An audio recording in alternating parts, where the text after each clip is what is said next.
thought today is that the interesting part comes from you. You add that.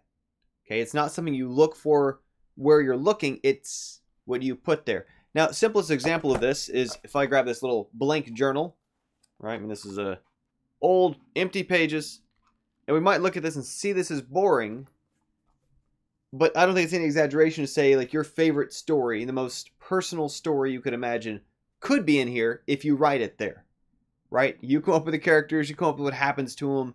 It involves maybe references to allusions from, inspirations from your favorite media, your ideas, what interests you, and suddenly this could be for you, not necessarily for every audience out there. This could be for you the best story ever written.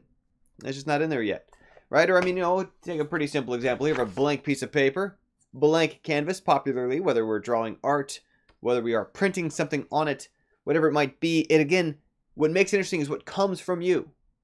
It's not that this thing in itself was or wasn't interesting. It's that this is for you to spill out onto it from your mind, from your processes, from your life experience, what will make it into something interesting and valuable to you or to others. And while it's so concrete, this is also true in a much more abstract sense, where it's not quite as obvious or as maybe a tired cliche that, blank canvas this or empty pages waiting to be filled.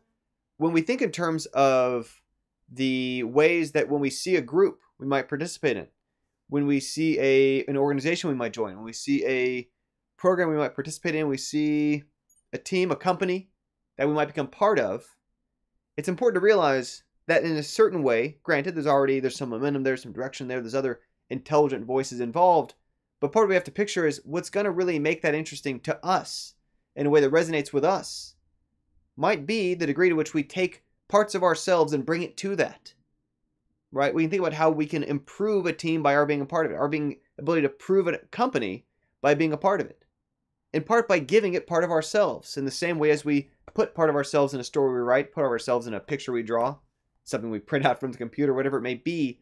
These things certainly apply to, where I went to school, everywhere I've gone to school, actually. I've found ways to leave my mark in part by founding ongoing organizations that are still there, that are still producing games, that are still making things happen.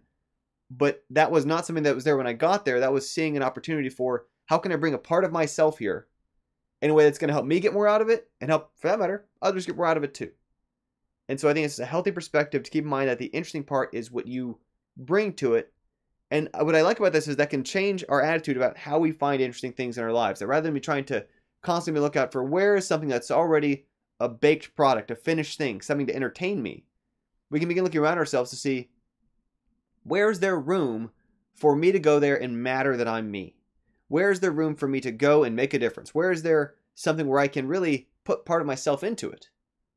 And I think it's just a useful way to frame opportunities, to frame possible collaborations, to frame our thinking about when we go work someplace. It's not just an environment where we exist within of structures to navigate. It's something we can bring part of ourselves to, and that's part of what will help it, again, resonate with us and hopefully improve it for others as well. That's the thought for the day. Thanks so much for tuning in. I'll have another video for you all tomorrow.